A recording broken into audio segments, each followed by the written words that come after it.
Oh, good day, family. Hello, how you doing, Calio? Good day, family. Let me make sure I got my water because I don't want to get overheated, with our reading and stuff. Like my throat to be dry. Yeah, I just don't. I want to get me some.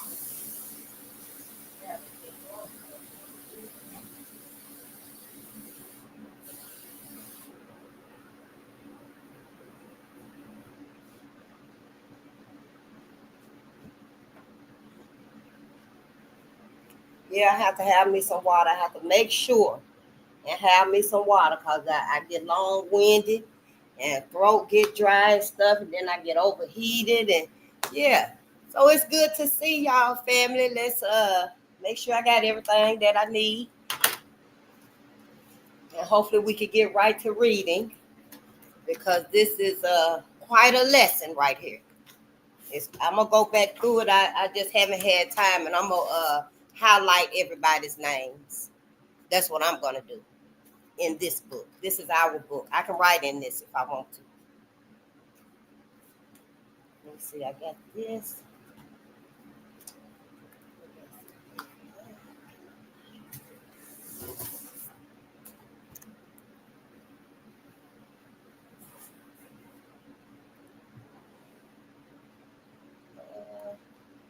It's good to see you, family. I hope everyone had a good day today too. Cause it's getting tested out there. It's getting tested out there. Folks is really realizing what they have lost. A lot of people realizing what they have voted for and what they got and stuff, and they feeling it. They feeling the pressure too. Everybody finna get some of this oppression. That's what Martin Luther King was talking about. When he said injustice against one is injustice against all, he was talking to white folks. He was letting them know. They thought he was talking to us. I always think that the lesson is to us. They don't never think it's them. They never think it's them.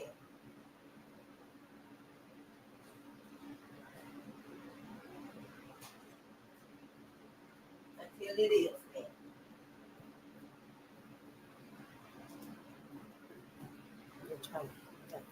So I can keep up with the time. We ain't gonna be long tonight, y'all. As a matter of fact, we finna go on and get to reading and stuff and learn uh, what we gonna learn tonight with our lesson. Try to process it the best we can, and be able to heal ourselves, our friends, our family, our circle, our community. We got to try to heal us. It's on us, and it's deeper than I even thought, y'all. This is so deep. Even AI. On that tip, I want to say before I even get into the fundamentals and stuff, y'all, decrease some of that AI smart device stuff y'all got in y'all life. You don't need all of that. You don't need Alexa. You don't need all them gadgets and stuff with smart device. You could use them to do anything. Don't have your house overrun with AI. Do not have your home overrun with AI. One or two because you got your laptop, you got your TV, but don't go overboard with it and stuff because AI is being weaponized. It is weaponized against us. The best we can hope to do is to utilize it so we can get of like minds and we can be able to at least telepathically communicate with each other if it come down to that. But we can't depend on it like it's gonna always be here and like it's our benefit because it's not. Right here, right now, this AI and stuff, all of this AI that's working together. Oh, and the 5G, this whole infrastructure and stuff, all of that is to be connected together. Yeah, you talking about I don't know, some type of unprecedented slavery this time. I don't know what these people. It's the longest grudge I ever heard of, felt of, knew of, learned of in my life. What my people going through. This Holocaust is the longest grudge ever. And it's still being perpetrated and stuff. And they ain't got no plans to stop no time soon. That's why Black America, we're going to have to get on code with Mother Nature and cosmic energy because we need to be riding that frequency for us. We are totally different from white folks. We can't be believing and hoping and living and day-to-day living and ingesting stuff, whether it's eating stuff or smoking, whatever you watching on TV and stuff, whatever you listening to, all of that stuff right there is helping the narrative keep us distracted from what we need to be doing and stuff, y'all, and you know it. That's why we so motherfucking restless since we were got fed up with school in third or fourth grade. Just couldn't take no more of this shit. Some of us literally got our ass whooped at least 3 times a week because it was so hard to go to school. But we did it and stuff, but now it's totally different. This right here is about our life and our afterlife with these motherfuckers.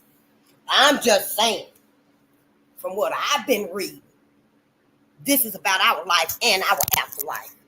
I don't know if other folks just don't want to tell us, just think we can't handle it.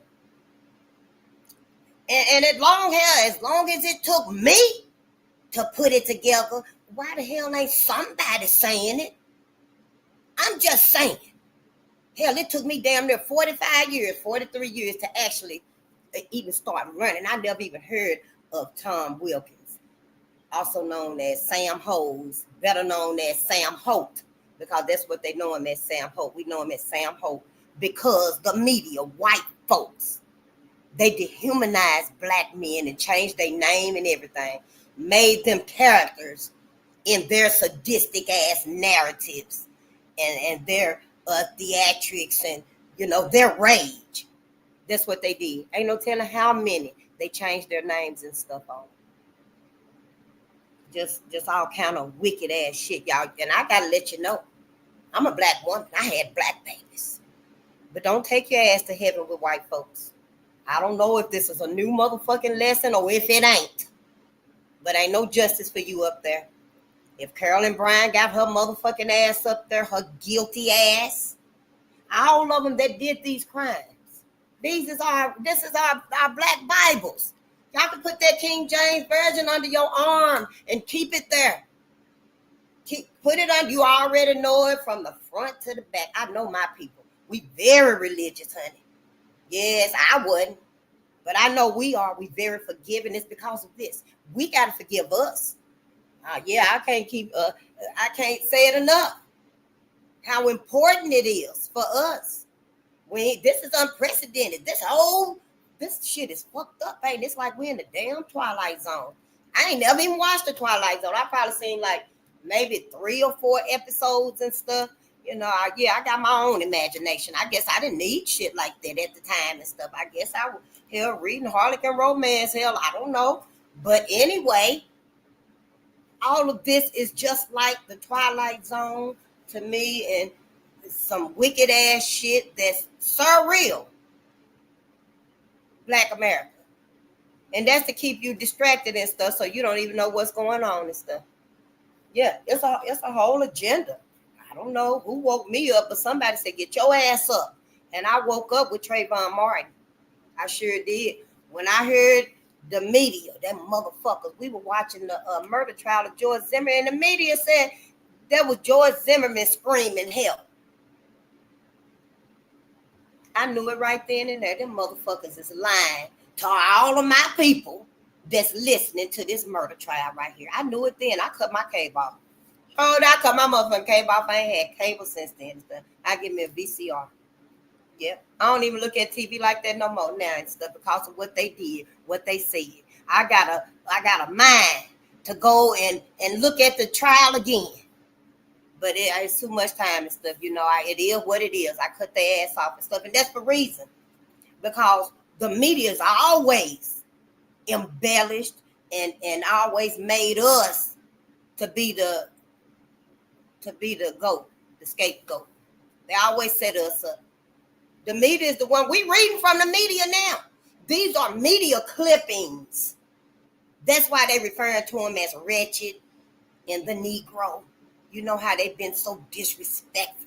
It ain't the author Ralph Ginsberg seeing racial violence in United States now. That author, now he turned me the wrong way when towards the end of that book racial violence in the United States. I took it back to the library because y'all know he started out being neutral. And that was okay. You can be neutral. But towards the end of that book, it seemed to me that he started making it seem like the black man was the problem, because he started calling the black man, the dangerous ones and the rioter, and started referring to the white men as the counter rioter.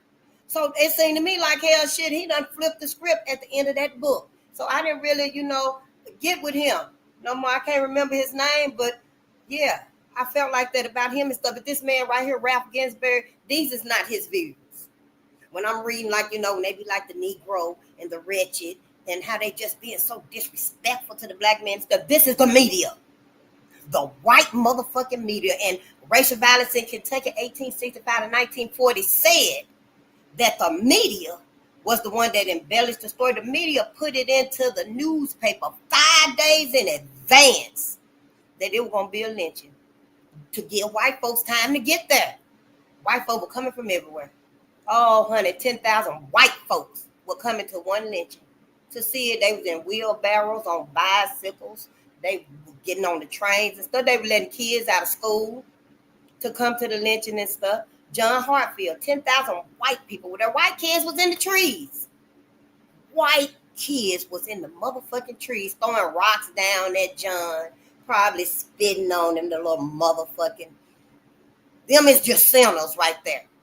Black kids, black babies, black infants ain't never been no sinners to do no shit like white babies have been allowed to do, to think, to believe. The little white girl in this book right here told her daddy to cut her slave nanny ears off. She was 3 years old. The little white girl was 3 years old, if it ever was a sinner. I'm just telling it like a motherfucking is, because here y'all done let white folks tell what they want to say. Y'all let them tell it, say it, show it, try to prove it. But that's not us out there, our hotheads and shit. No, that's not us. That's a reaction to dealing with white folks and shit. We should have got our ass away from their motherfucking ass so that we could ensure that all of us, nobody's son was going to be lost to the streets. Nobody's daughter was going to be lost to the street. But now we trying to run our ass up with white America. Yeah, let's go out, Karen. Sabrina, come on, go play and get Brad and Ken. Oh, let's take them home to Nana. Like our grandparents and great-grandparents want to be around them motherfuckers. You see what they gave up for us? Can you imagine how heartbroken they was every time one of our sisters or our brothers, here they go bringing Karen home. Everybody at the barbecue in the backyard, drinking Kool-Aid, playing double dutch, whatever. Here they come bringing Sabrina over. Can you imagine how our elders felt? And then you remember when the motherfuckers reneged and took us back to 1965 or some civil rights. He reneged on the civil rights. And our brother was telling us his grandmama bust out crying. I almost forgot about this shit till I just started talking about this. The trauma that they still remember. We got to wake up.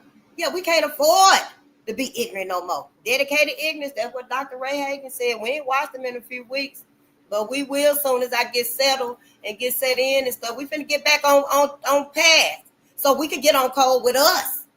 We need to be on code with Mother Gaia and cosmic energy. Those who coming back, your ass better be ready. Now, you ain't finna stand behind me, Black America. I'm letting you know now. Your ass better get on code. When that mothership come down, that mothership arrive, and when our cavalry get here, I don't even want to call it cavalry, because we see that as the white man and his motherfucking entourage and stuff. You know, that it's fucked up how our minds is just wiped away.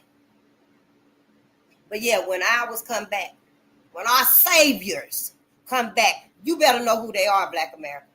You better know somebody. I don't care if the only name you remember is Sam Hope and John Hartfield, Jim Grant. You better remember somebody. Everybody know Emmett. Don't be trying to cheat your way over on the ancestors, because it ain't gonna work. It is not gonna work. All of your sacrifices right here, right now, Black America, it ain't gonna work. You're gonna have to be sincere and loyal. Now, you're gonna have to face it. We gonna have to face this. Yeah, we can't keep denying our ancestors for white folks' comfort no more. Why you think everything is fucked up out there? Because we got to speak up for our ancestors now. They want to be remembered now. I don't give a damn what none of y'all got to say. You better add them to your prayers, your meditation. Give some credit to them, or they going to look at it like your ass is on white folks' side. I mean, this ain't no fucking game. This happened to them. This is their time now, Black America. Yeah, play dumb if you want to. I'm just saying. Y'all know for yourself. You that's all you talk about. You live for Jesus coming back. Oh, God got the final word when God judges stuff. You better put some of that credit to your ancestors. I know the Bible taught y'all, because I believed it too, that the Lord said, vengeance is mine and only mine, and he's a jealous God. My ancestors, just give them their due. That's all I'm going to say. Just give them their due. Yeah, they don't mind sharing. Why can't you give them some too? You going to give it all to God and Jesus. You ain't going to give my ancestors none. As a matter of fact, I was listening anyway, honey. Yahweh and stuff. I don't know. I've been hearing a little bit about Elil and, Yahuda or whatever his name is and stuff. But it's got Yahweh in here. The archonic force and all of that.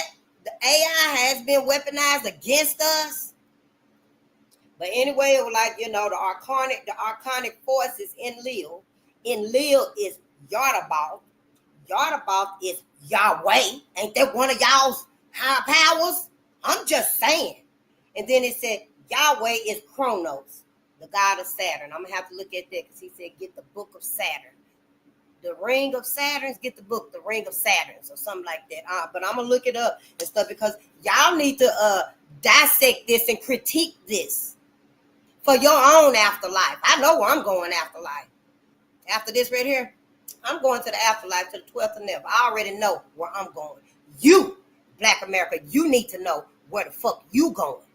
You so worried about the lake of fire. You so worried about the lake of fire like our ancestors ain't been in the lake of fire 100 years of lynching, and you act like we ain't already in the lake of fire. Willie Brown, literally on wood. That's our Jesus right there. That's our Jesus. Get yourself right. Get your mind right. We ain't got time for it no more. You believe Jesus parted the Red Sea? You believe all these things. I know you say it wasn't really true, Facey. We know it wasn't true. Well, this was. This was true. Black America, it just make me feel some type of way. Because everybody done made you out to be a fool. Me too. But I be damned. And I mean it. That time. I be damned if I let us be made a dummy too now. You might choose to be a fool and a dummy, but your ass gonna know. That's all I can do. At least you know. Hell, it's up to you if you end up in heaven with white folks. Hell, who want to go? Why in the hell would we want to go to heaven with white folks? I mean, damn, shouldn't the church at least been teaching us that in the background? Why they were acting like, we were buddy with white folks. So why they have to be for real with white folks? Oh, that just burns me the fuck up. Because it's like we done trapped everybody right here on earth with white folks because they ain't had no justice. Nobody. And then we got the nerve to trap them in heaven too. And the Bible told you somebody did, because I seen the pictures. The gates of heaven.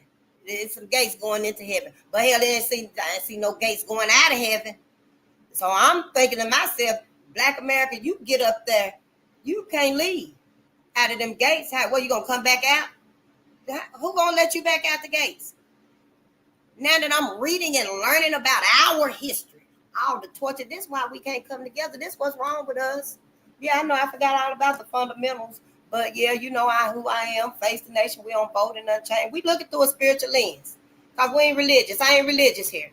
You can be religious if you need to be, but all that forgiving and excusing and they changed. It ain't the same. And we done come so far. That's a motherfucking lie. Go over there with sister to her channel. And y'all come by y'all over there and talk about it and stuff. Because right here, we giving all of that to our ancestors. Right here.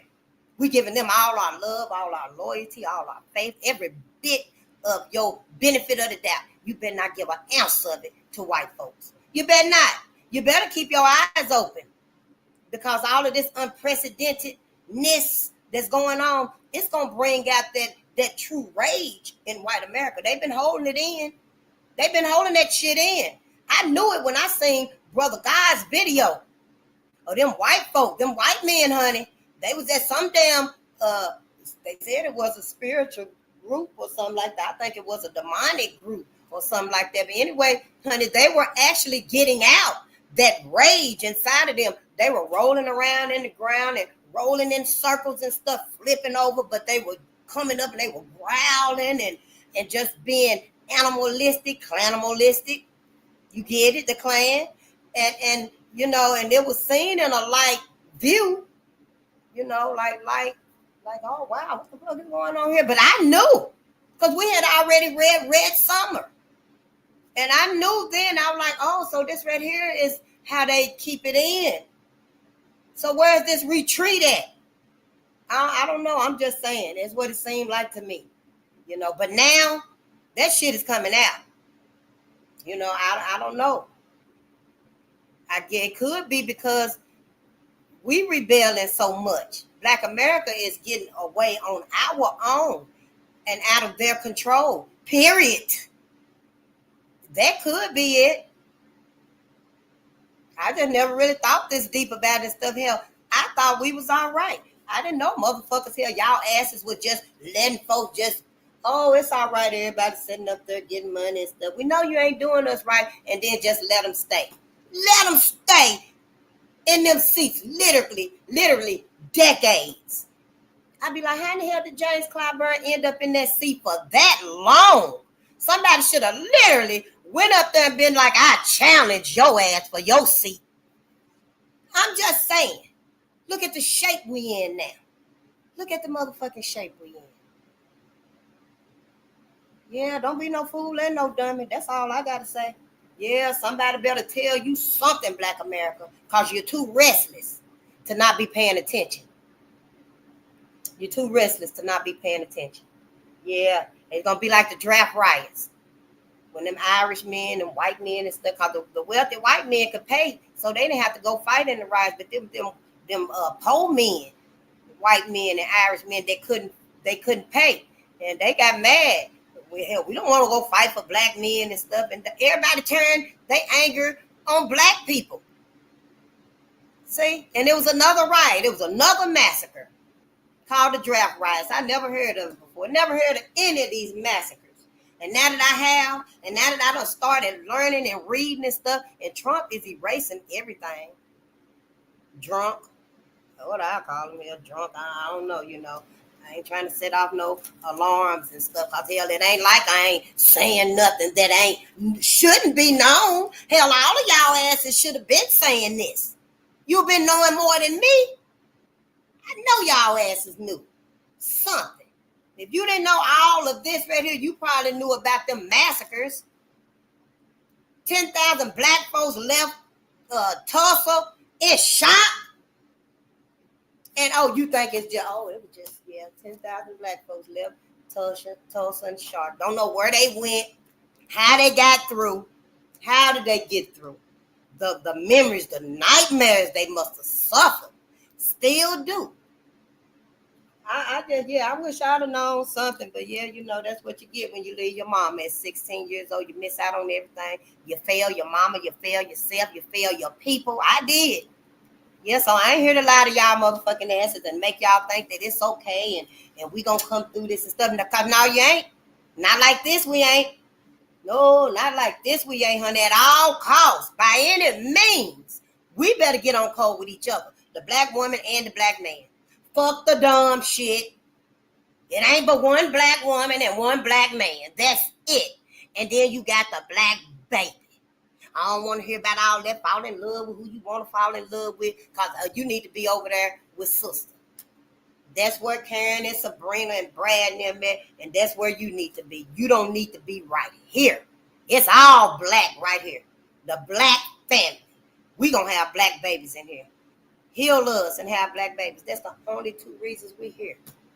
Heal our people and have black babies so we can live on. Right now, hell, we helping white folks to live on. You know, Dr. Francis Cress Wilson said that white folks were so concerned, just worked up when they realized they were dying out. White genetic survival.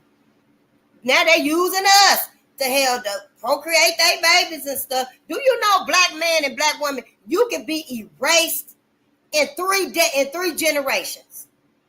You could be totally wiped out if they was to tell that baby, yeah, well, get you a white man. Get you a white man. Get you a white man. Don't marry no black man. Don't be with no black man, because you know they don't want their kids and stuff with us anyway. But see they can use it. Anytime they ready, they can be like, yep, start training them little mixed babies to be with white men and stuff. We finna use this to our advantage. And you know they ass gonna get on cold with them, because white folks always do what white folks trying to do. They do. Shit, hell, just how they be like, shit, well, pay us $2,500 a month and we'll do it. So, they do it. Ain't nobody trying to sacrifice for us, but us. So, yeah, all I got to say is heal black people and have black babies. Yep, anybody got a problem with it and stuff, I bet you they people having their babies. Who else gonna have black babies? Who? Yeah, I'm a black woman. Don't play with me. Other babies is beautiful and stuff, you know, and I wouldn't dare cut a baby out of a woman's stomach and kick it and stomp on his head like white men did Mary Turner. I wouldn't. No, I wouldn't dare kick a puppy, you know. But white folks ain't got no empathy for black life, ever. Shit, don't sit here and tell me, oh, no, Face, that was a different time and stuff. You finna see how different the time was. You sure will let shit keep going on like it is. You finna sure see. Yep, it's coming right back around again. I'm so glad we reading this right here so I can know. Before all this is over with, I want to know. Yep, I'm pretty sure I ain't going to heaven, though. Copyright disclaimer on the 107 of the Copyright Act 1976. Allowances made for fair use for purposes such as criticism, comment, news, support, teaching, scholarship, and research. Fair use is a use permitted by copyright statute that might otherwise be infringing non-profit, educational, or personal use. Tips the balance in favor of fair use. Yeah, that's it's long, but we have to read it anyway, and that's good. Just write it down and read it. Whatever channel you got and stuff, honey, you better go on and get it. Because the shit finna hit the fan, and we don't know when everything just gonna be cut off. And yeah, then we gonna be talking and remembering, you know, communicating with each other the best way we can. Yeah, but I don't know what these folks got playing with AI and stuff. Hell, I don't even like AI. I like pen and paper. I like the pen and paper. I love books and writing and stuff. I don't like AI, but we gotta get with it, or we gonna get left behind. So hell, I'm using it too to talk to my people, because before the shit hit the fan, we need to be on like minds with our families, and at least all these people that's done sacrificed us all of this time. They ready to do it again, y'all. They ready to do it again. I know hell the shit. If I'd have been in one of them seats, if I'd have reached my educational pinnacle, oh, honey, I'd have been telling the truth to black people for black people, because ain't nobody else doing it. Everybody else, I'd have been telling us about Dr. Claude Anderson, Dr. Neely Fuller, Francis Cress Wilson. I'd have been telling us who we need to be listening to. Why come our people wasn't doing that? I mean, they going hard for everybody else. I mean, shit, you turn on any channel, they going hard for anything else except for us.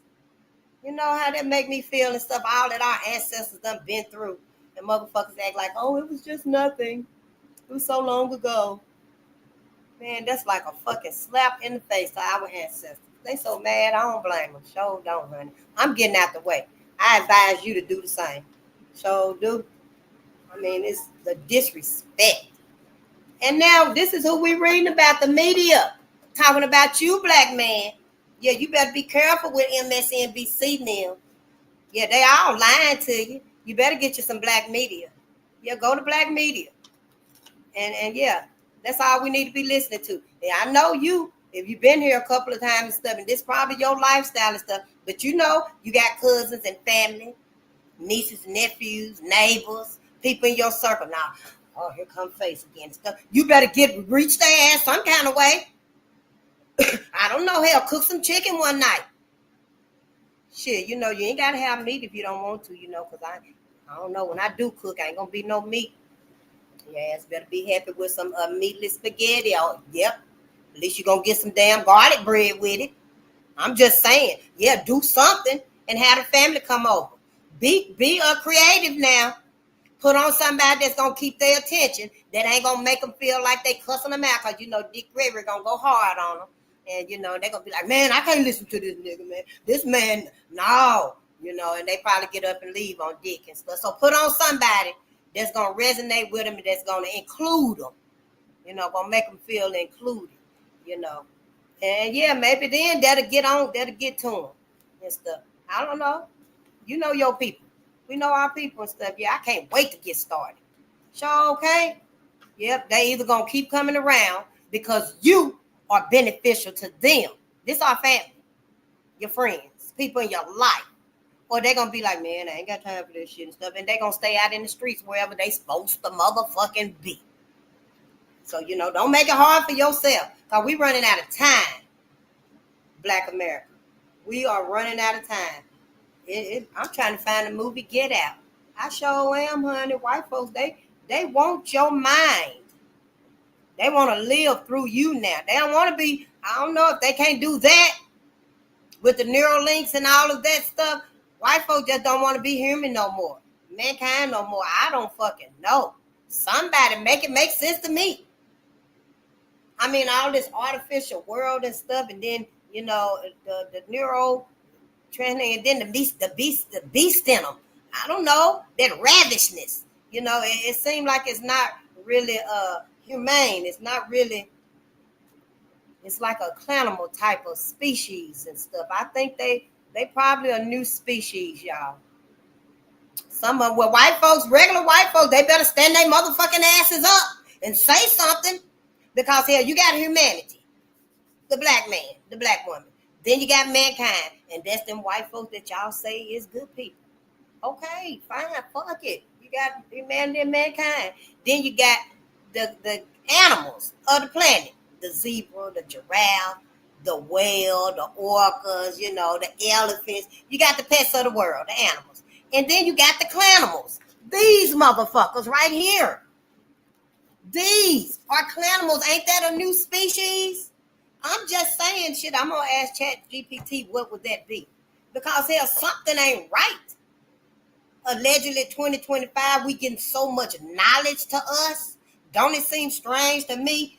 You, Black America, finna go spend your forever with these same people. Ain't no justice here on earth at all. And then when you get to heaven, ain't no justice there either. Because you don't even remember. Carol and them don't remember. Them people don't, them beasts don't remember. God do. Your God do. So where's the justice for you? It's enough for you. It's enough for your black ass. Now, I don't remember anyway, so you going to go on up there in heaven and be with these same demons. Oh, I don't remember after life on earth. It don't matter to me. That's so damn dumb and stuff, you know. We got to start thinking. Think. People think. Black people, we got to start thinking. Yeah, let's read. Because I can tell you all night. And I don't know, it just seemed like it's a story. Yeah. Ignorance is bliss. Because when I didn't know these things, wow, I thought everything was all right. Now I'm like, damn, everybody in motherfucking danger. Life will never be the same. It sure won't. Life as we know it is over. As a matter of fact, soon as we see them robot dogs out there, and it probably become the norm, them robot dogs, and then you're gonna be seeing the Sophias and the robots that look like they could be anybody. Regular dogs gonna stand up. Regular dogs is finna stand up and talk. And black people, honey, they finna tell your motherfucking ass, how could you, of all people on the planet, black people? Cause see, animals talk to each other too. Animals talk to each other. I believe they do. So, hell, you know, if numbers can communicate to us, cause numbers are significant and stuff too in their own way. But you know, dogs gonna start talking to black people. And when they start telling us black people, how could y'all? I don't know if they're gonna be woofing it out. I don't know if they're gonna be roofing it out or what. But when they let you know, black people, how could your motherfucking ass out of all people on the planet keep your ass around white folks? Dogs can't wait to let you know when it, don't forget, Faye said it first. I said that shit first because I seen that movie on Netflix called The Zoo. And y'all, it was good in the beginning because animals really started communicating telepathically. Oh yeah, they were going off and stuff. Then somewhere along the movie turned all left and shit, and I was like, shit, well, I got out of it what I needed anyway. But you know, Netflix got series and stuff. But yeah, dogs is gonna be talking, telling your ass. That's why they say animals, man, best friend. And it's almost too late. It's almost too late for us. But yeah, don't act like it's surreal and you know, and it's impossible and stuff. Cause yeah, you don't believe all this bullshit white folks done told you all this time. I did too. But shit, I ain't gonna be no fool and a dummy. You might, but I'm not. Shit. As a matter of fact, I told my mama, yeah, I don't even believe in Jesus like that no more. So don't. That's before I knew about all of this. Before I knew about all this. Now, if I do believe in Jesus, it's Black Jesus, and his name is Simeon Toko. When he come back, I'm gonna tell him where all of y'all motherfucking asses is at for letting your pastor, for letting white folks change him into a white man and erase his history, erase his contribution, his stories, his inspiration to us as a people. Yeah, it was actually two Black Jesus, Simeon Toko and Samuel Kimbango or something like that and stuff. But yeah, I sure will. So you better get away from white folks. That's all I'm saying. Don't make no sense to me. You better get away from white folks. I ain't here to sugarcoat it for y'all black people. Shit, you've been sugarcoated enough. Yeah, that's why we're in the situation we're in now. Everybody want to make it comfortable for you and stuff. Scared of white folks. But let's read. And you know, we are reading 100 Years of Lynching by Ralph Ginsberg. And I just had to say that this is the media talking like this and stuff with their motherfucking asses. Them sons of a bitches. And all this, everything was for the white woman. I know y'all think that the white woman was she was too fragile. And she wasn't no help. She wanted to help. She wanted to teach us to read and stuff. No, she didn't. For her own gain. But other than that, she was just as brutal as the white man was and stuff. You know, the white woman was. They were her property. The white woman got almost all of the benefits of slavery. It said it in the book right here. White women, white babies got their slaves when they were like 3 days old, 3 weeks old. The little girl was 3 years old, told her dad to cut her slave nanny ears off. He probably did it. And to get her a slave from another town, the next town over. 3 years old. That's a sinner. Our babies ain't no sinner. Stop believing that shit that religion done taught you. Dr. Ray Hagan said that it's them religious doctrines and them church statements that's been programmed into you and you can't think right. He said you disconnected from your history, from facts. You disconnected from your spirituality, your identity because of religion.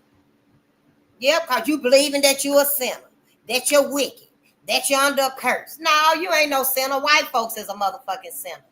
You ain't under no curse, Black America. White folks is the motherfucking curse. You under white folks. That's your curse. I'm just saying it like it is. You done read the Bible from the front to the back. You should have been Black America. The only thing that you should have been concerned about It's them contradictions in the Bible that's telling your ass to get away from white folks. It's so simple. It is so simple. It ain't but what, maybe 9 or 10 verses telling you to get the fuck away from them. You claim it's about us. The Bible is about us, things. Well, why the fuck you ain't doing what it say? That's all I'm saying. You done sit here and let your pastor mislead all 255 people in your church because you just went along with it. I'm just saying. We all got to take some of this responsibility. Me too. That's why I say, yeah, I fucked up. I failed all of my people. I failed everybody. I know I did, because if I'd have known and if I'd have kept my focus on my people and what was happening to us, yeah, I'd have been telling us, shit, we better don't bring that white ass over here. No, keep your white friends there over there. Stay over there with your other friends and stuff. They not welcome here. Because I tell us, you know what happened to Sam Hope. Now, in some of I tell us, fuck the dumb shit. For anybody, wherever you live at, it's probably some lynchings where you live at. In the courthouses, right there in the courthouses, them little hick towns and stuff, y'all. Shit, don't play with me, these motherfuckers. And we at the end of the war now, the fight. We literally at the end of the fight now. You're finna be surrounded in some futuristic ass world because that's what white folks want to do. Don't make no sense to me. All I can say is just wake up. Chicago Record Herald. Negro burned at stake. Birmingham, Alabama, August the 7th. Uttering alternate curses and prayers and shrieking as the flames encircled his writhing body, John Pennington, Pennington, a Negro, died at the stake near Enterprise today. A victim of the vengeance of a mob of 500 white people. And then you want to talk about vengeance belongs to the Lord. Where is the vengeance for our people? Where? When do they get justice? John Pennington, uttering alternate curses and prayers and shrieking as the flames encircled his writhing body, John Pennington, a Negro, died at the stake near Enterprise today, a victim of the vengeance of a mob of 500 whites. What they got to be so damn vengeanced about? Is it another man just, do you hear me now, just burned to death? Oh, it's nothing. White folks just another day. That's what white folks did and stuff. I can't forgive none of them. And Enterprise, ain't that the rental car place? Don't y'all take your motherfucking ass and rent a damn thing, even if you gotta walk. Get your ass on the Greyhound. Get on the bus or something.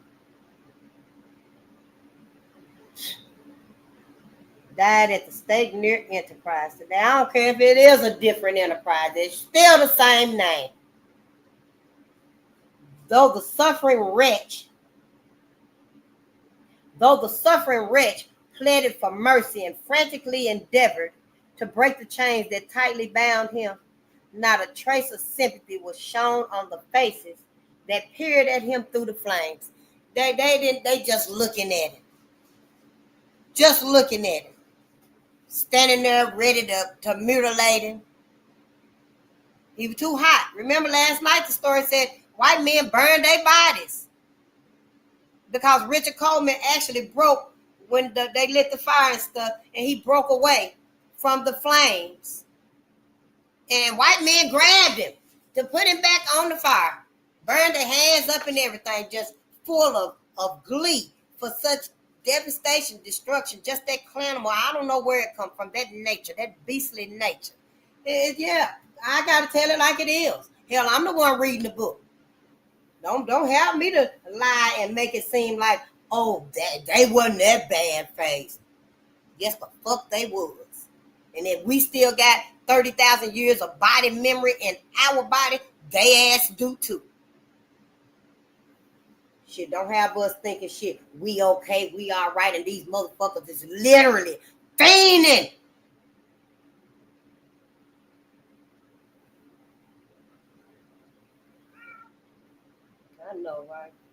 Though the suffering wretch pleaded for mercy and frantically endeavored to break the chains that tightly bound him, not a trace of sympathy was shown on the faces that peered at him through the flame. Pennington had committed a brutal assault upon Mrs. J.C. Davis, the wife of one of the best-known farmers of Coffee County, and confessed his guilt. We don't know if he confessed nothing. They lie so much. What was that? Racial violence in Kentucky told how, and that was 1865 to 1940, right after slavery. And it told how white men and stuff, white women were just lying, saying that black men committed crimes against white women because that brought the most immediate rage from white men. So now I don't believe a damn thing they saying. I sure don't. John Pennington ain't confessed to nothing. That's what they ass did. After all the shit they done did to black women. And this was in 1901. After all the slavery and shit, the raping, the mutilizing, the branding, the lynching.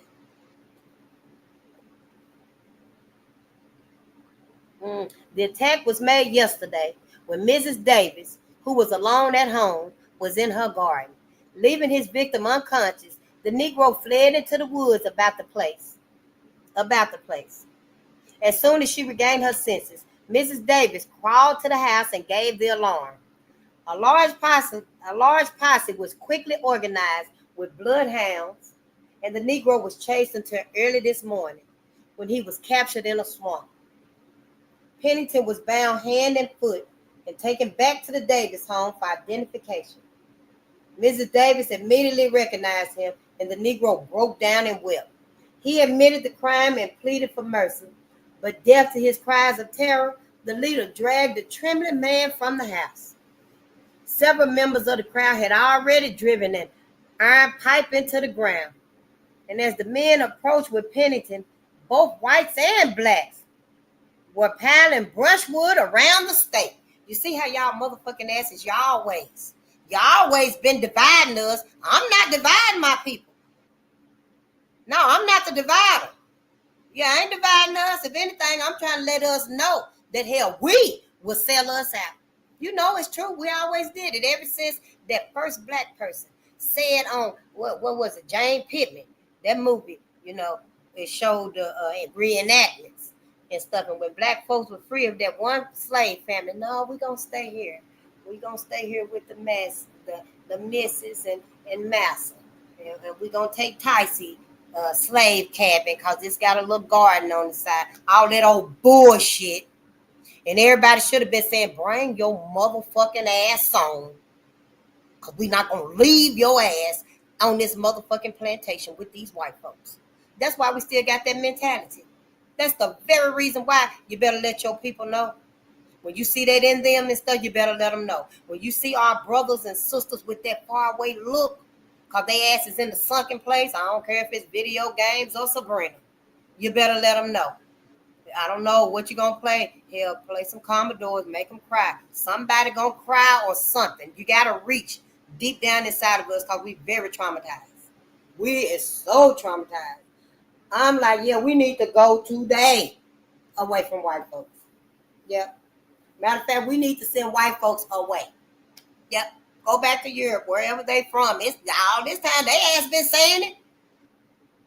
All this motherfucking time they ass been telling us to go back where we come from. Now it's time for y'all asses to go back where you come from. Because everything you done built, you can pick that shit up and take it with you.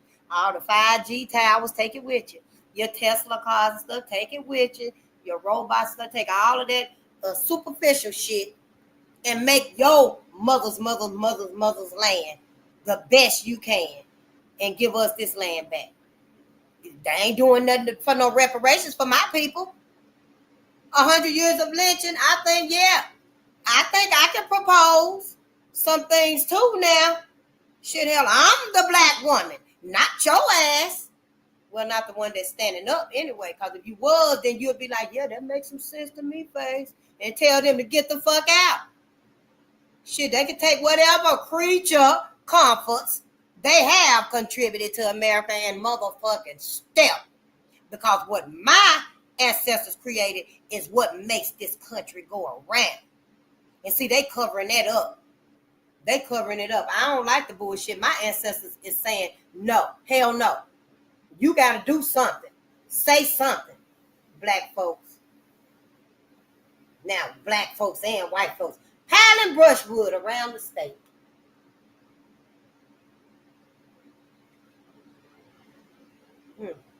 The Negro saw his doom and with a scream of terror fell to the ground in a faint. He fainted. He literally fainted. I can't imagine. You know, I think that I can't get it out of my head. I think that our ancestors, I think every last one of them, if not all of them, a whole lot of them, they saw that true beast in his normal, I don't know, y'all, in his normal self. They had to. Who else could go through this? 100 years of lynching, being mutilated, dragged, roasted alive, literally burned alive on wood, and they still remain as a human figure? No, I don't believe that shit. Hell, you don't believe all this shit? Religion done taught you it's time for your ass to think outside the box. I'm going to find Dr. Ray Hagen's notes that I got so it can help you out a little bit. Because, you know, maybe you learn visually. I don't know. I do. It's okay if you learn visually. Some people learn by listening and stuff. I got to write stuff out for me. And if that's true, I'll find them notes so you can see that you got to start thinking outside of the box about this. The historical facts of us, our life, is what we need to learn. Over and beyond everything else. I know we're learning everything else. We're learning AI and we're learning how to, I don't know, hell, evolve into this new world order. I guess that's what y'all doing. I ain't gonna really be a part of it like that though. But I'm just saying, you got to make this right here a priority. Yeah. But let's read though. I know I just keep getting off track and stuff for this. Yeah. Like, damn, it's gonna take us almost 2 weeks to finish this book. Hopefully not though. But this is 100 years of lynching. And I wanted to mention too that racial violence in Kentucky, 1865 to 1940. I keep trying to say the title in case you want to go get the book. Mm-hmm. You start reading it, I'm gonna come over there and listen and stuff. And you know I got it. If you say, Faith, you want to read a chapter, I'm sleeping. I sure will. Yeah. And it said that each town and stuff, because they were talking about the whole state of Kentucky. And it was saying like each town had like 2 or 3 newspapers. The bigger the city, the town and stuff, the more newspapers they would have. And each of the newspapers would be embellishing the story and making it sound more than it was and lying and bullshitting and stuff like that.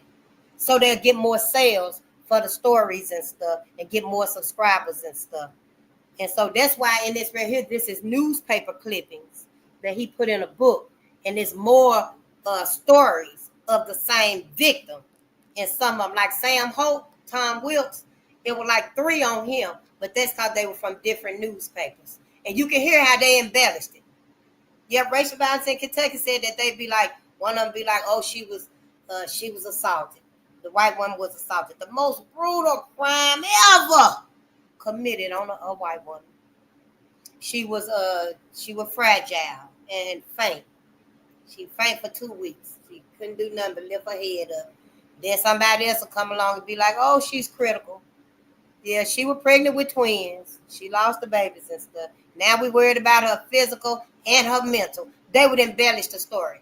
And that would further incite white men and stuff. So by the time, and the newspapers would put this out 5 days in advance. As soon as they found out the white woman was hurt, then they, put the word out that the man was being looked for. They let it be known that he was being looked for. And in 5 days, when they get him and stuff, he finna be lynched. So in them 5 days, white folk were coming from everywhere. They was coming from everywhere, honey. The train rides was free. School was let out. Yep, everybody was like they was migrating, but they wasn't. They were going to look at lynchings and stuff. Family member was telling them, oh, bring me a toe bag. Bring me a ear back. And after the the burnings and stuff, white folk would literally fight over whatever was left. Yep. And they were charred and stuff. Some of them would eat it. Would eat the black people. So that's why we got the delectable Negro. I didn't even know they motherfucking asses ate Nat Turner. You see how they lie and they play on your intelligence, Black America, and done did all these demonic, clanimalish things to us. Yeah, don't be lying to me, telling me all face it ain't like that no more. You a motherfucking lie. You trying to set us up too. White folks plan to do all of this over again. They will. And society will let them. They sure will.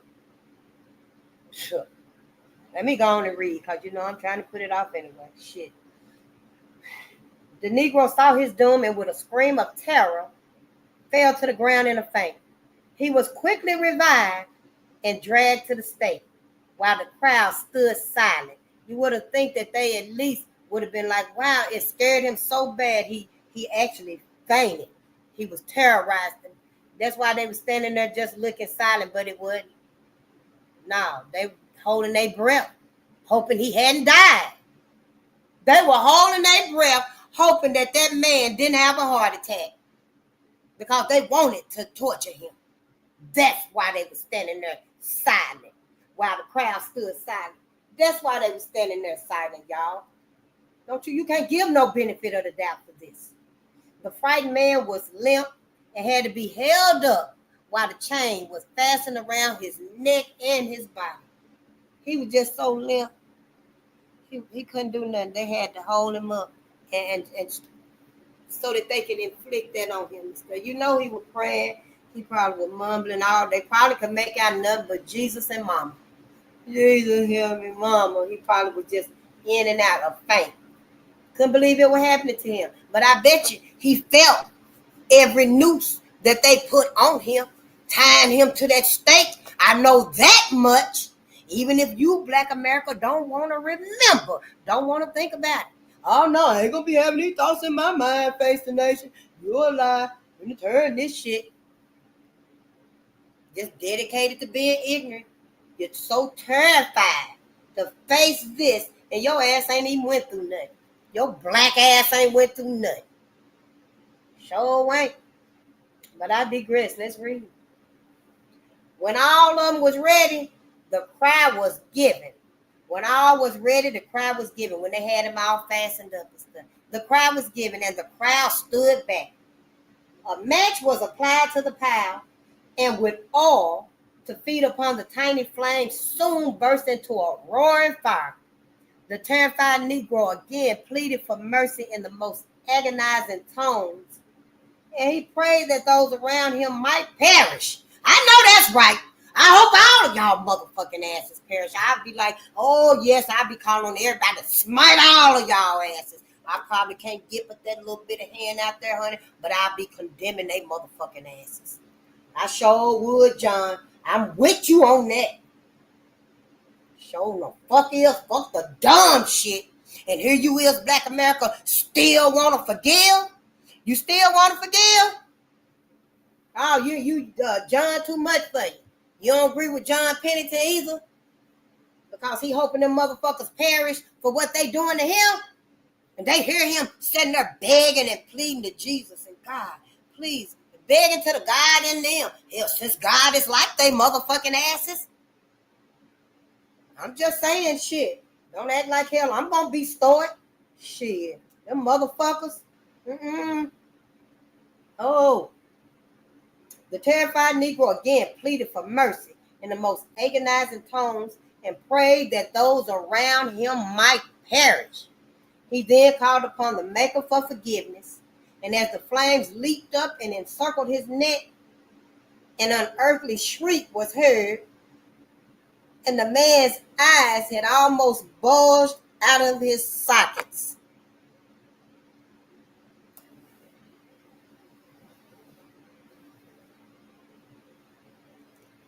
You think he in heaven with white folks?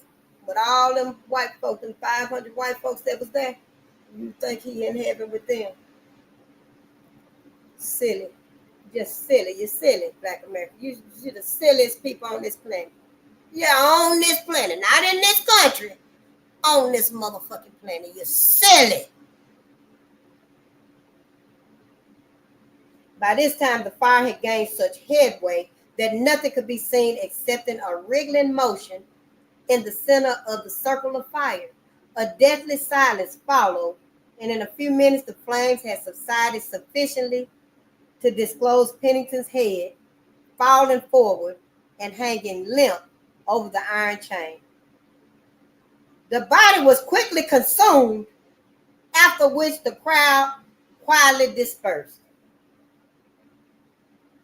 Does that mean it eaten, consumed, or consumed by the fire? I mean, because the fire had went out. Yeah, I don't know. We're going to have to talk about that. I'll read the comments and see what you said. But the body was quickly consumed. Eaten? You mean?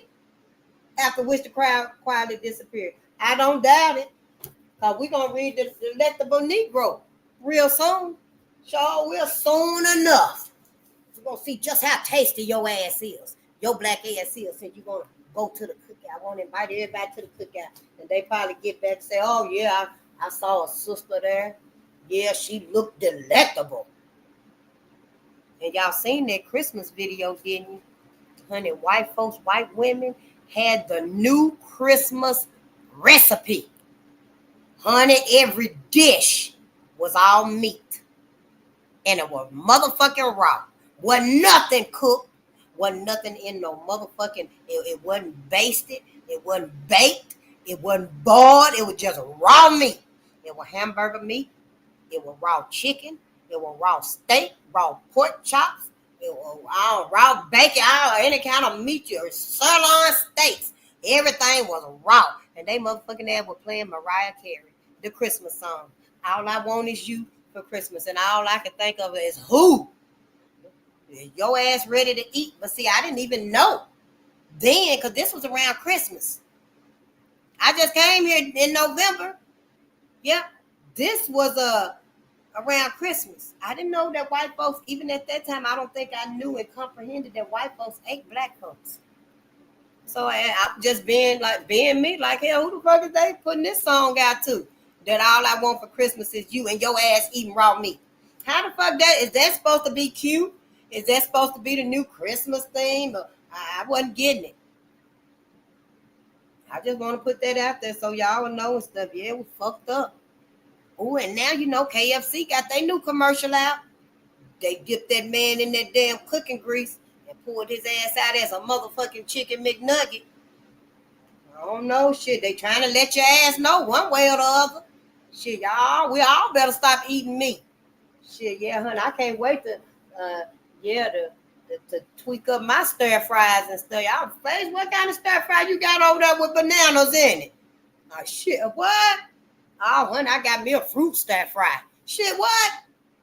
I'm ready. Sure the hell is, honey. Don't play with me. Chicago Record Herald. August the 20th, 1901. A shooting at lynched black. Mob kills boy bystander. Pierce County, Missouri. August the 19th. Eugene Carter and another Negro named Godley, Godley, were taken from jail tonight and lynched on the charge of assaulting and murdering Miss Cassell Wiles on her way home from Sunday school yesterday. When Godley was sprung up, there was much shooting at the body, and a boy was killed and several persons wounded by the indiscriminate firing. Kids.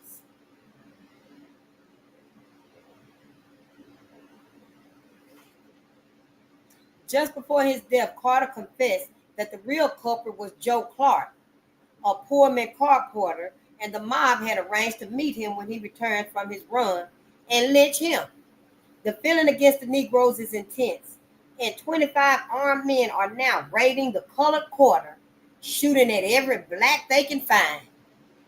The murder of Miss Wiles was not atrocious. She was met near a railroad bridge, dragged into the woods, assaulted, and her throat cut with a razor. A farmer working in a nearby field witnessed the assault, but hearing no outcry, did not go to her relief. When he saw the Negroes running away, he gave the alarm. The body of the girl was found at noon today, and the Negroes were captured shortly after. I don't believe that shit either. His ass about did it. His motherfucking ass about did it. He just seen them coming along that way. Yep. Showing the fuck don't. I don't give them no benefit of the doubt. Fuck the dumb shit. Yep. Chicago Record Herald, August 21st, 1901. And it made me wonder, so many of these in this span of time, the dates had to be coupled. How many we got like that? And they said that the Equal Justice Initiative are the ones that's doing all the lynching, and or was it it's on the tip of my tongue, the other one. They keep up with all the statistics and stuff like that. I want to have a calendar. Every day of the year, I want specific names on that day. I want specific names on every day. 365 days of the year. And we're going to see how many of them days ain't got no lynchings. All over this country. Yeah. The whole year.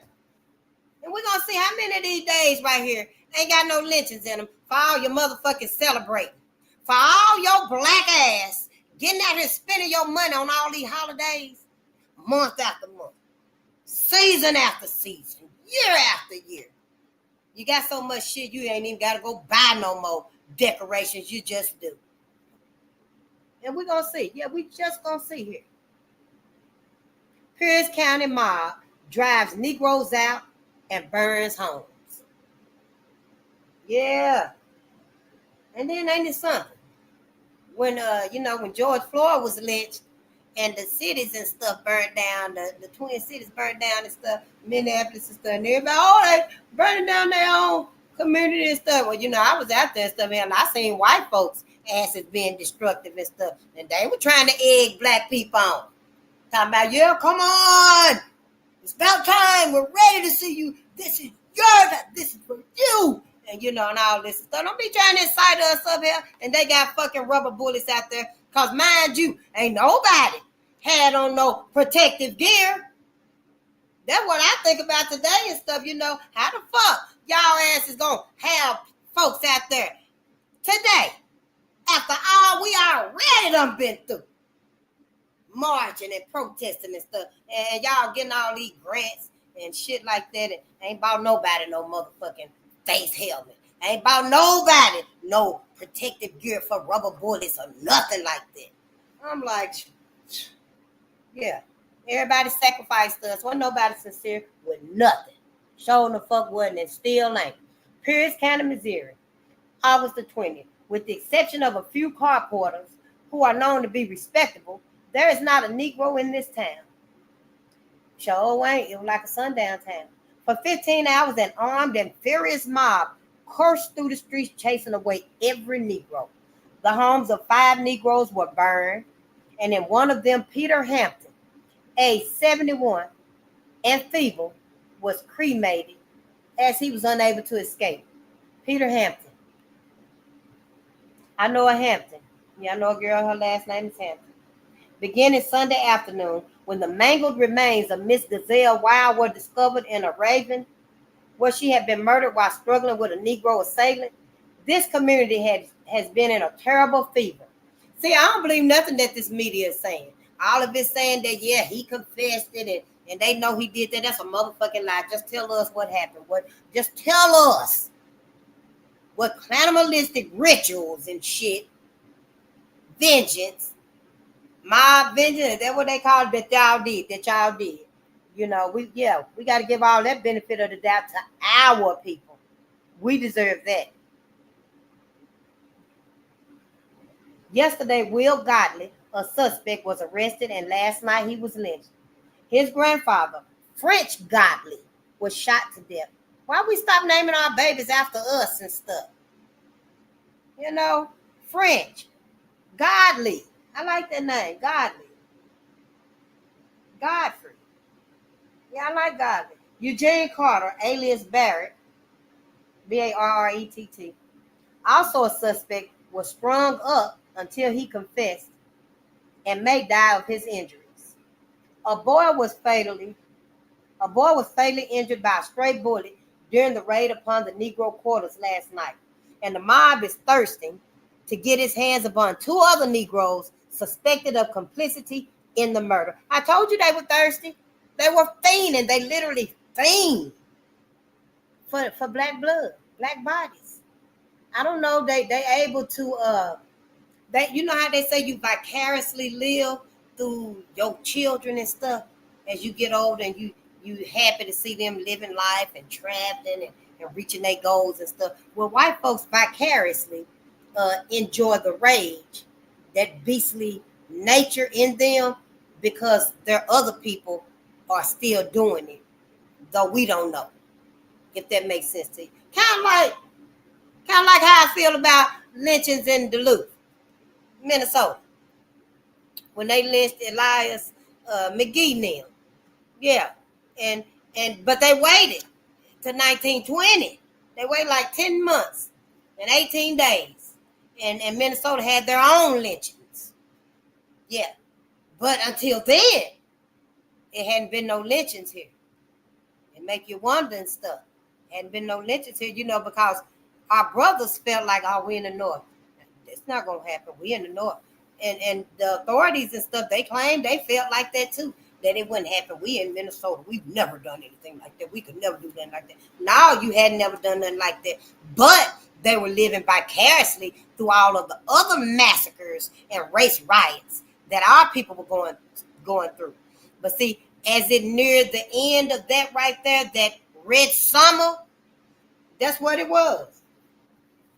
1919 was Red Summer. This was our first book. Lynchings in Duluth was 1920 and 1920. Elias McGee, Elmer Jackson, Isaac McGee, Elmer Jackson, and Elias Clayton in 1920. And 1919, these massacres had happened and stuff, and it was business as usual. Black people flew for our lives and stuff, traumatized, just almost out of our mind. I don't know how we held it together, but we did. And then 10 months later, white folks were like, oh, we about to miss our chance. That's how I see it. Hell, why the fuck they do it then? Why the fuck did they do it then? I mean, all they had to do was not do it, wasn't witnessing it in other parts of the country enough. No, they had to experience it. They had to experience it. Go on and tell it like it is. Hell, if white folks was that sincere with you black people, they would tell you how it truly is. And at least let your ass know that, yeah, shit, if you only knew what we got planned for y'all. I mean, at least tell you. Shit, they up in your face all the time. You kissing their ass every time they come around. Yeah, turn the TV off.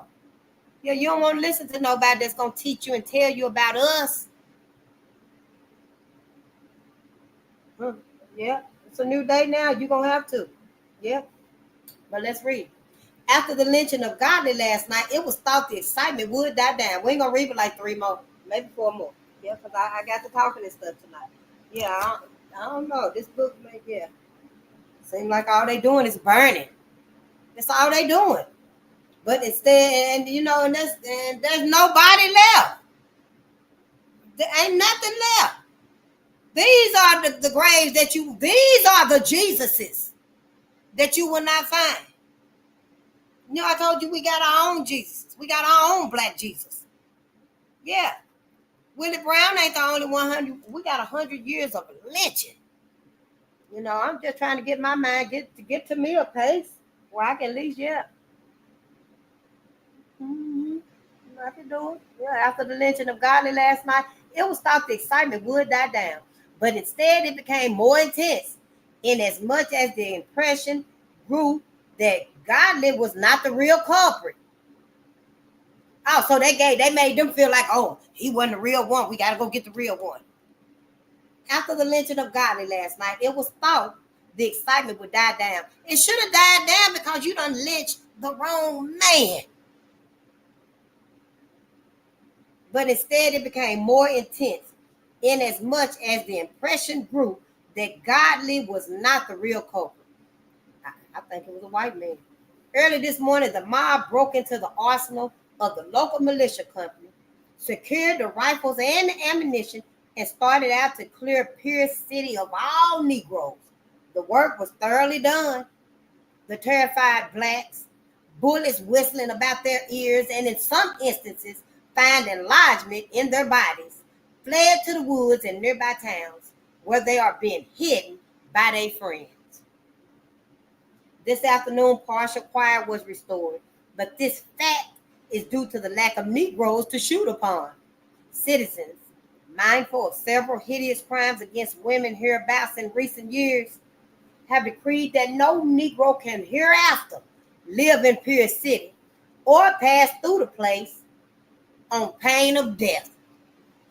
You better not take you. If your ass is in Pierce County, oh honey, Pierce City, you probably want to get out of there. Because this is what they ass said in the newspaper in 1901. They might renege this on your black ass. I'm just saying. Hell, it's in the book. We wasn't never supposed to read these books. Then they say put it in a book.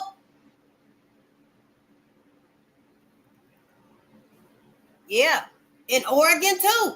You know, Oregon beat slaves. Beat black people. We weren't slaves then. But Oregon beat black people because they didn't want you there. And you stayed in Oregon. So in 2 weeks, you supposed to be gone. They'll give your ass 10 lashes. They'll beat you 10 times. And come back in 2 more weeks. If your ass still there, it's 30. You better look and see where you at. Yeah, it's a new day now. Things is different. But they seem to remain the same. I'm just saying, let's read. This may necessitate a complete change in the carport system of 4 railroads centering near here. New elements in the murder of Miss Wild developed today. It appears she started home from church alone, her brother lingering behind. About 1 mile from town, her brother found her with her throat cut, lying lifeless near a culvert, under which her assailant had attempted to drag her.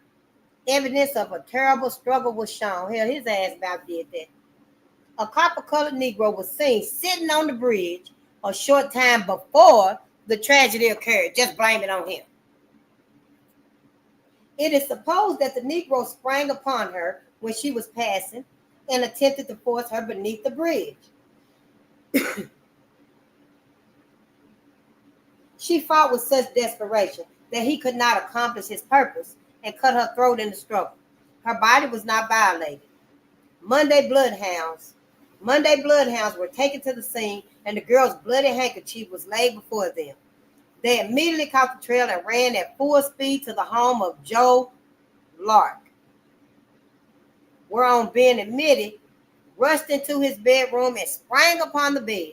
It is believed that the man under arrest at Tulsa, IT, who boarded with Lark as Springfield suspect, slept upon this bed.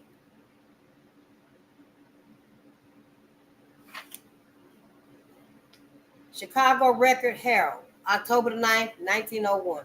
Mob scares woman to death. Shelbyville, Kentucky, October the 8th. Mrs. Ben C. Perkins, wife of the jailer at this place, died today as a result of shock and fright suffered Wednesday morning when a mob attacked the jail and lynched 2 Negroes. She had a heart attack.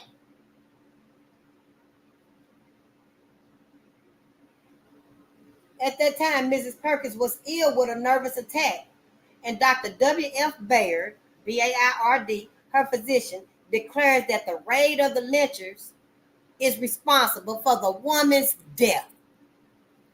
You see, have we ever been around these people? It's time to motherfucking go. Let's go. That's what that means, literally. Let's go. It's time to go. It is time to motherfucking go. It's a wonder we even got our sanity. It's a wonder by the ancestors' mercy and love for us, by all of their resilience. I'm so grateful. I'm so grateful to be with my ancestors and to know whose side I'm on. How could we even survive all this? How you do it? You gotta wake up for yourself, for your babies, for your future, for black people. Please wake your ass up. If I could, I'd slap your ass through this right here and wake you up right now. Just get up. Ain't no need to be scared no more. Scared for what? Your saviors is coming back. Every last one of them. Sure wills, honey. I can call all of them now. Come on, Khalil. Yeah, come on, Pap. Soldier, come on, Harriet. Come on, y'all, Fanny. Y'all, come, everybody, come on. I sure will. I'll call them on their motherfucking asses. Chicago Herald. Chicago Record Herald. That must be a newspaper.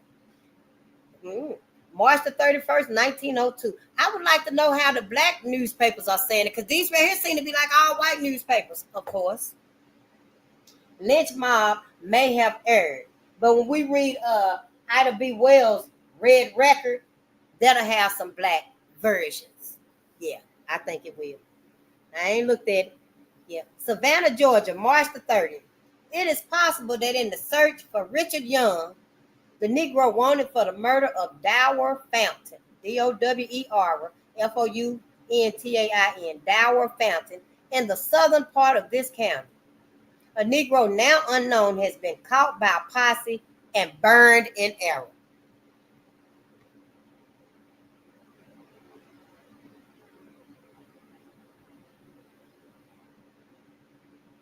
A bright bonfire was seen in the swamp in the direction of a posse. A bright bonfire was seen in the swamp in the direction a posse went Friday night, and the members of the posse returned stating that they were satisfied with the night's work. It now develops, however, that their victim may not have been Richard Young, for whom the officers of the law are still searching. The remains of the burned Negro were brought before the mother of Richard Young, who says that they resemble her son in no particular. Didn't even look like her son. It wasn't him. Oh. Chicago Record Herald, April 2nd, 1902. Mob victim pleads innocence. Praise culprit will be found. Rome, Georgia, April 1st. Walter Allen, Allen, a Negro, charged with assaulting Miss Blossom Adamson, a 15-year-old girl in this city yesterday afternoon, was taken from the jail tonight by 4,000 persons who battered down the prison doors and hanged him to an electric light pole in the principal portion of the city. A volley was fired afterward, and fully 1,000 bullets entered the Negro's body.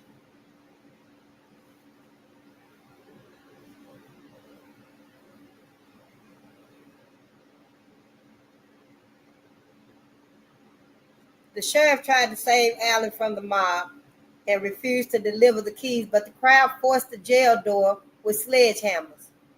Allen was allowed to make a statement in which he declared that he was innocent and prayed that the guilty party would be found.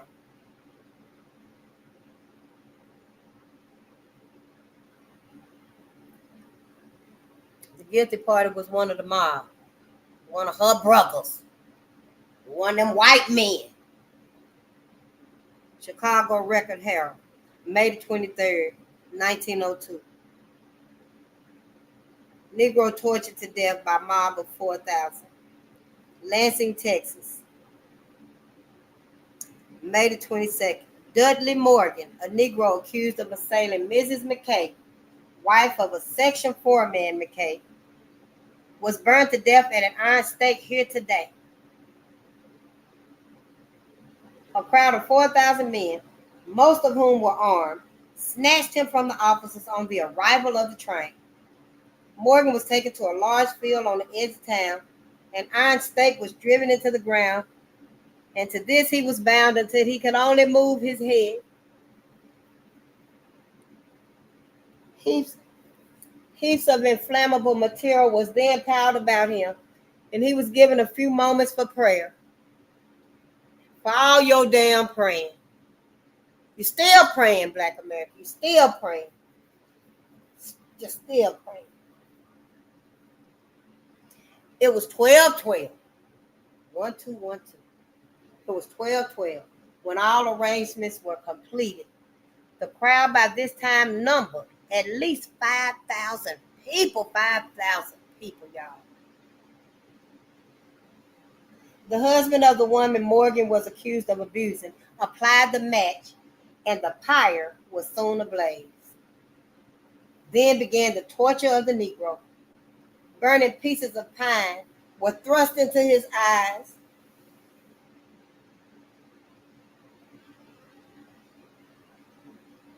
Then burning timbers were held to his neck, and after his clothes was burned off to other parts of his body, he was tortured in a horrible manner. The crowd clamored continuously for a slow death. The Negro, writhing and groaning at the stake, begged piteously to be shot. Mrs. McKay was brought to the field in a carriage with 4 other women, and an unsuccessful effort was made to get her near enough to see the mob's victim. The Negro's head finally dropped, and in 30 minutes only the trunk of the body remained. As the fire died down, relic hunters started their search for souvenirs. Parts of his skull and his body was carried away. The men who captured Dudley Morgan were then held above the heads of the mob while their pictures was taken. The last words of the doomed man, other than the incoherent mutterings made in prayer, were, "Tell my wife goodbye." The love we had for each other, and you dare think that we don't love each other, we can't trust each other today. All we done been through, that's all he was thinking about when they were doing them things to her, to him. Is his wife, his family, his mother, his daughters, all of these black men, and they were thinking about they black woman.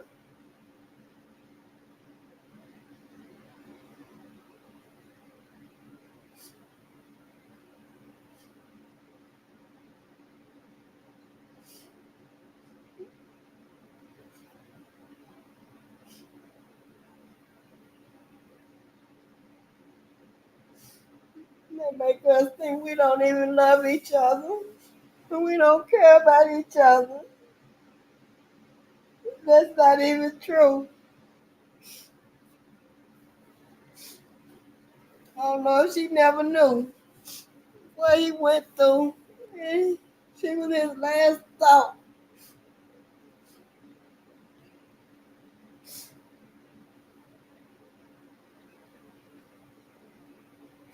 And y'all think the white man is y'all savior.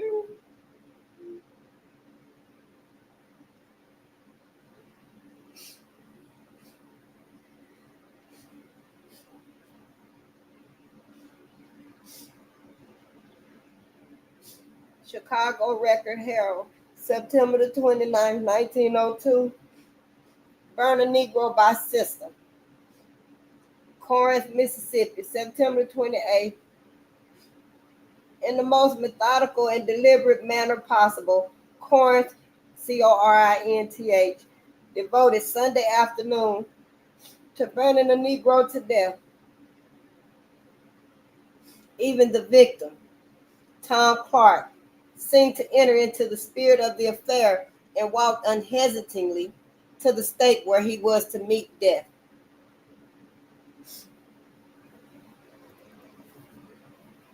That don't even sound right. Even the victim, Tom Clark, seemed to enter into the spirit of the affair and walked unhesitatingly to the stake where he was to meet death. Like he had the willingness, or like he was in a jovial, yeah, you're taking me to lynch me. That wasn't his demeanor at all. He probably held his head high. And didn't beg for no mercy from their motherfucking asses. Just like Sam Hope. I think it was Sam Hope. They said Sam Hope didn't say nothing during the burning. It was after the burning and stuff, after the fires, that he started pleading for his life and praying. But I don't think he was like they ass was, in a joyful, celebratory mood into the spirit of the affair. Only white men was in the spirit of the affair of lynching. You see how they make black men the character in these stories, in these truths, these facts that they did. Eyeing the pile of fuel critically, he said, I am guilty. I am a miserable wretch. I deserve the punishment that is about to be inflicted on me. No, he didn't. He did not say that shit. Tom Clark did not say that bullshit. And I can't wait for him to get back. And vengeance is his too. 5 minutes later, Clark was dead. The execution was carried out in accordance with a revised plan, which involved a strange mockery of mercy. Clark had confessed on Saturday, and it was decided to hang him to a telegraph pole on that afternoon. Clark, however, asked that the execution be delayed until today so that he could have a farewell interview with his mother and his brother, who live in Memphis. The request was granted, much to the dismay of the newspaper correspondents who had bulletined the city's papers that the execution was sure to take place that afternoon. Meanwhile, the news of the Negro's arrest and confession spread rapidly over the surrounding country, and today's incoming trains brought hundreds of people into the city to witness the execution. Hundreds of people.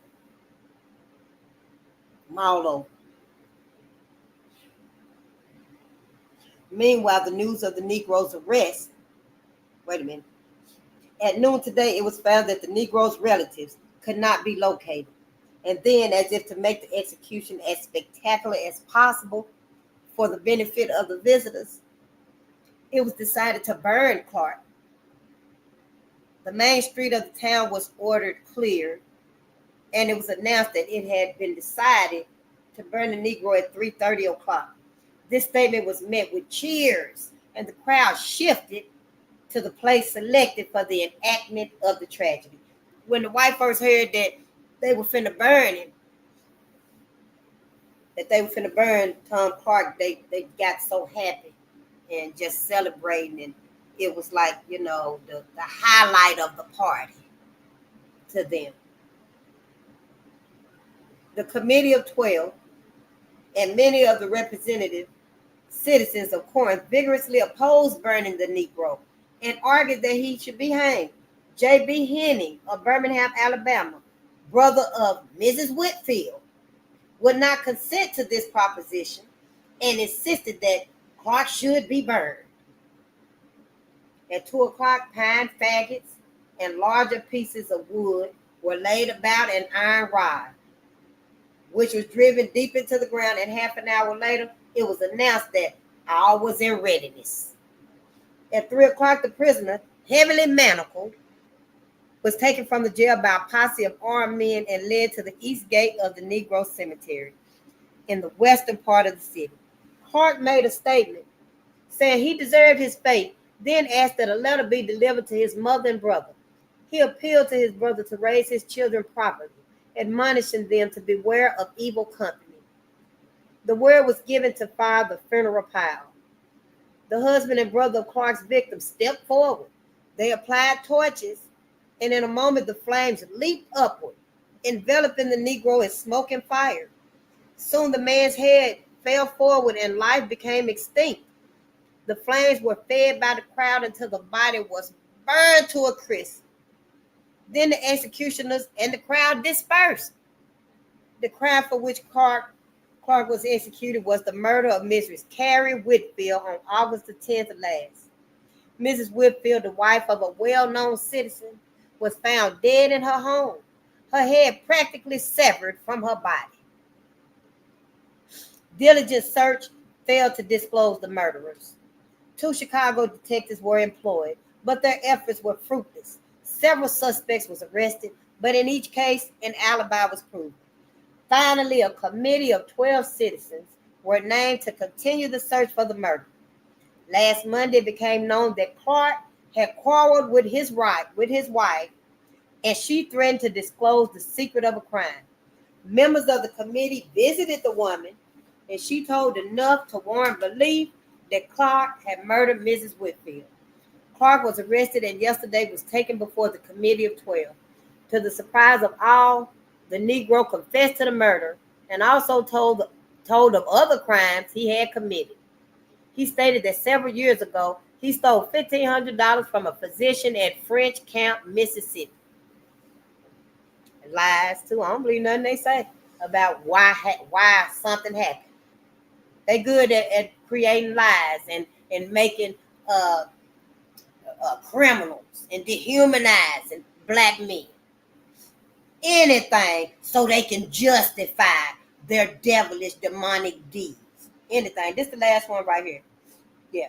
New York Times, April 27, 1903. 2 white girls whipped. Bloomington, Indiana, April 26. 38 unmasked men broke into a house here early today and whipped Mrs. Rebecca and Mrs. Ida Stevens, white, aged 13 to 16 years, and they also whipped Joe Shively, Shively, a Negro aged 50 years old. The Stevens girls live with their mother. Shively has a room in the house. The Negro was whipped with a barbed wire and was hit in the eye with brass knuckles. Oh. The older girl was whipped with barbed wire and the younger one with apple switches, but neither is dangerously injured. Many of the assailants were recognized and warrants will be sworn out for their arrest. Motive for the whipping appears to be local objection to a colored boarder living with a white family.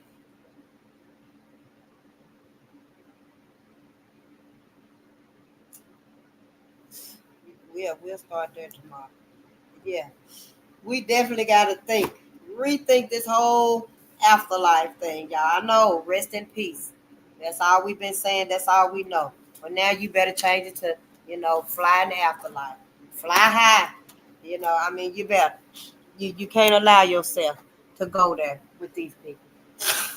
I refuse to trap my saviors in heaven with these demons. I can't do it. Angels should not be with demons like that. Not unknowing, because they don't know. Maybe they don't remember after you leave here and you pass over. Maybe our ancestors don't remember. Maybe that right there is a good thing, but the higher power remembers. Whichever one is up there. Y'all the one that gave them names and stuff. Whichever one of them higher powers is up there, they remember and they know what happened here. So for my ancestors to be up there and all this so peachy keen and so well and stuff, no, it ain't. I'm not satisfied with that. I'm not satisfied with that. Not for my people. Not forever and ever and ever. Y'all ass be a fool and a dummy. I'm not. I'm just saying, you better start thinking about things. This been hard. It's going to be what it is because we're going to read it.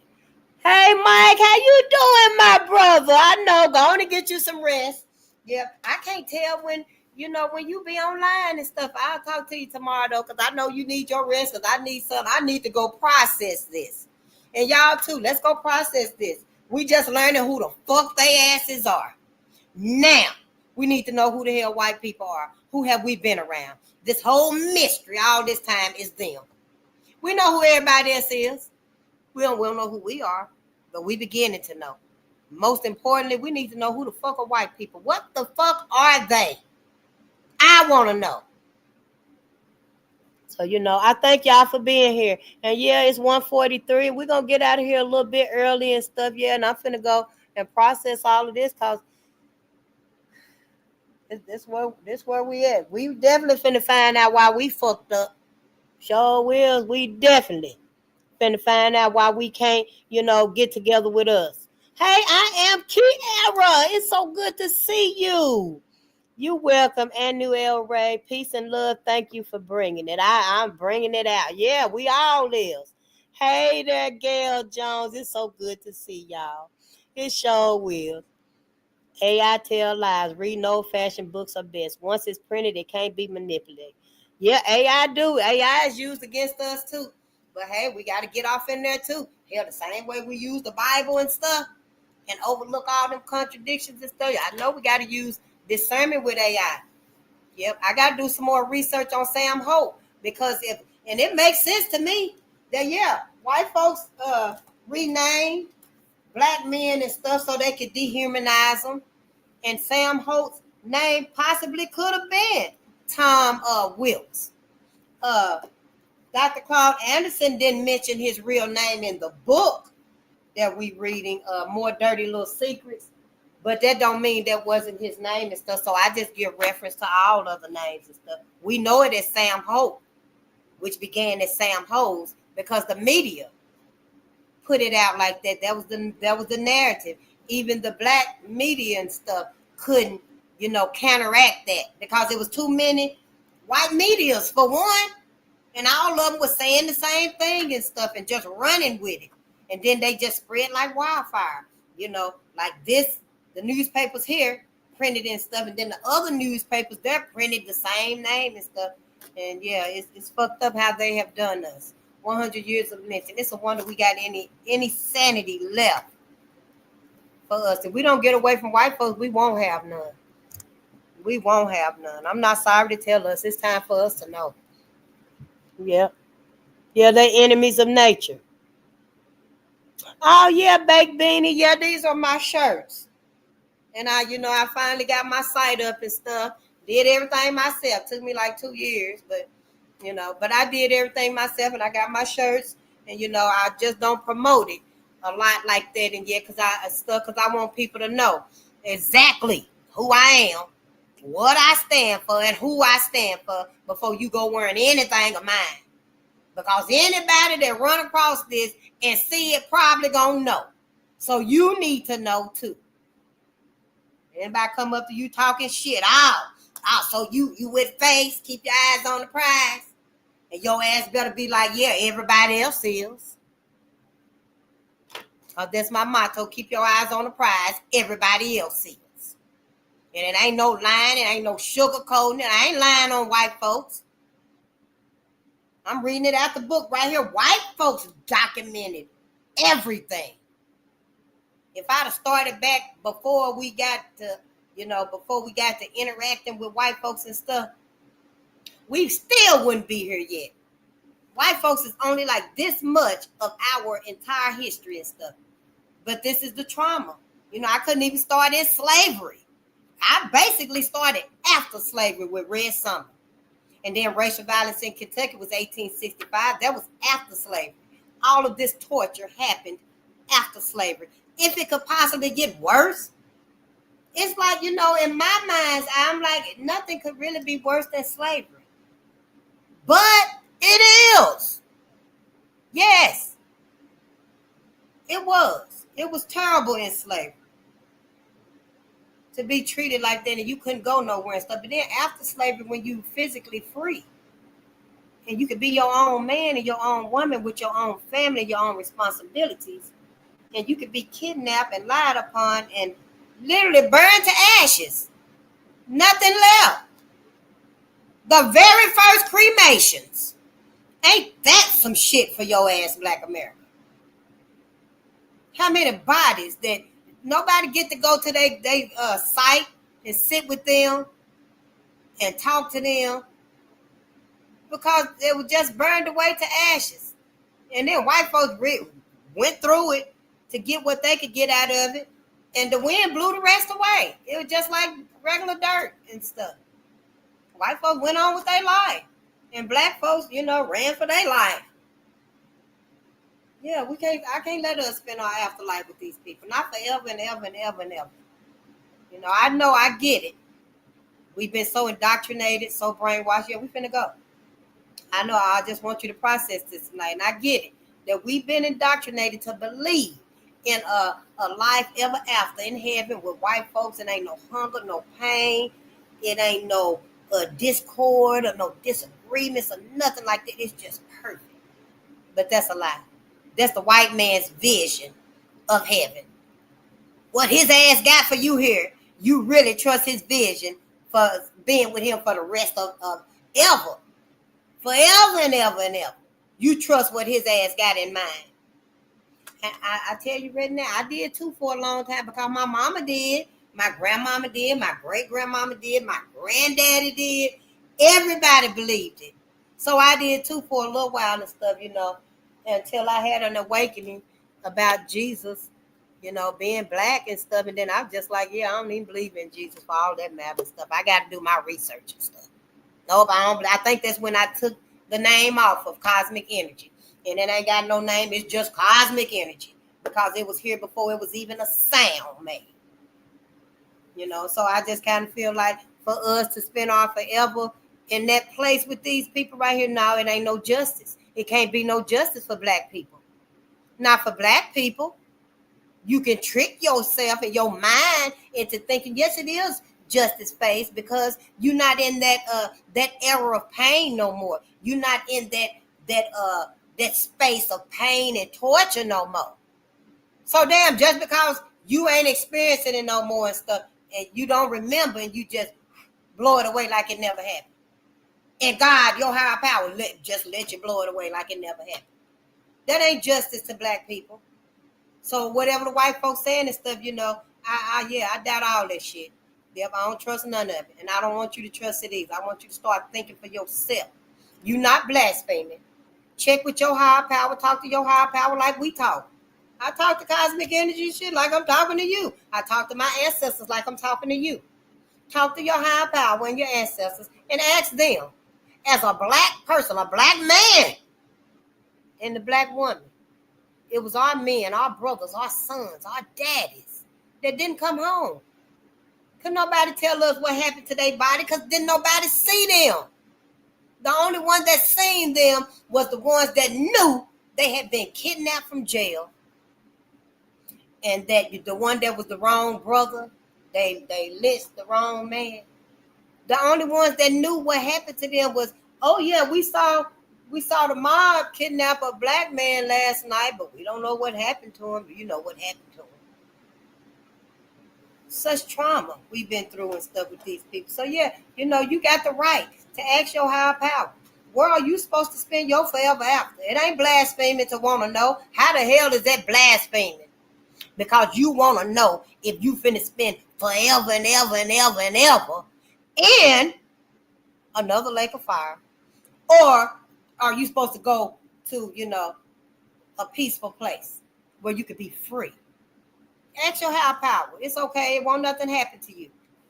I'm just letting you know you can do that. Your higher power, if it's truly your higher power, it's going to let you know you can ask these questions. We're supposed to ask these questions of ourselves. We are supposed to question and critique everything about white folks, everything white folks say, everything white folks do. And when it concerns us, we're supposed to critique it and question it. We ain't supposed to look at it like, oh yeah, they gave me the fish to eat tonight. They gave me the blankets and the clothes and stuff. I'm just saying, use your discernment. That's all. So yeah, we finna go. And keep a song in your heart and keep some gratitude because our people survived this. We survived this horror. How? I don't know. I have no idea. The resilience. That's why it's one of my spiritual lenses. I can't think of nobody that survived this. And us. We so restless, y'all. This is why we restless.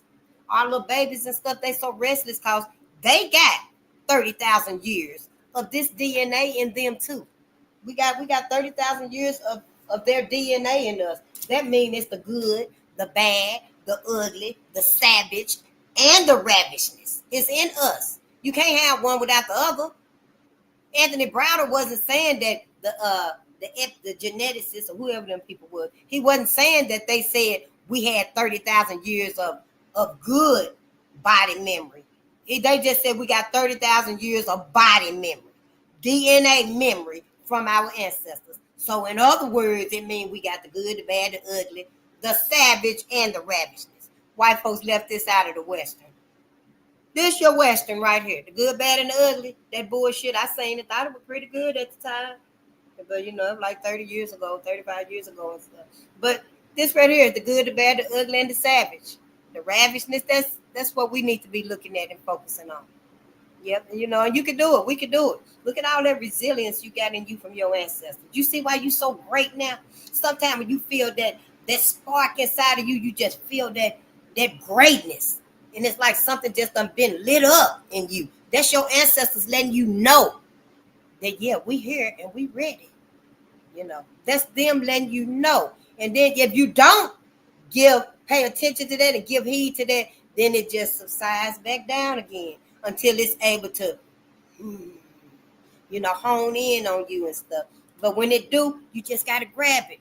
Just let them know. I know that's you, ancestors. Just let them know. I know that's you. I feel you. And just start talking to them. Oh, thank you. Faith said you were gonna come in some way that I didn't know it was you and stuff. And I know it was you. I feel you. And honey, when you start going like that, the day gonna get brighter.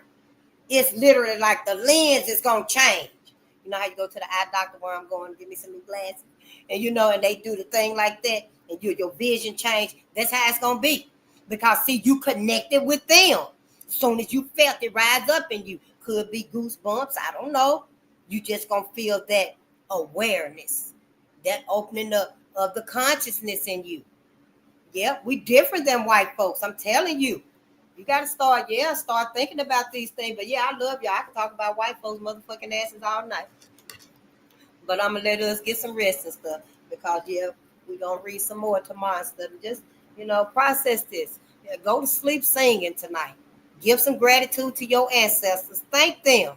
And let them know that you feel and you beginning to understand what they went through. And how much they do deserve to be remembered, to be repaid. You know, just let them know. You know, they've been waiting on this from us. Yeah, sure have. And so, yeah, let's get out of here because it is early. Hey there, Mike. I know I be trying to stay strong. Yeah, for my ancestors and stuff, because I know it's for them. You know, it's for them. We for them. And they chose all of us. I know y'all got to be mighty strong people. I know. And I'll see y'all tomorrow. I love you, my people.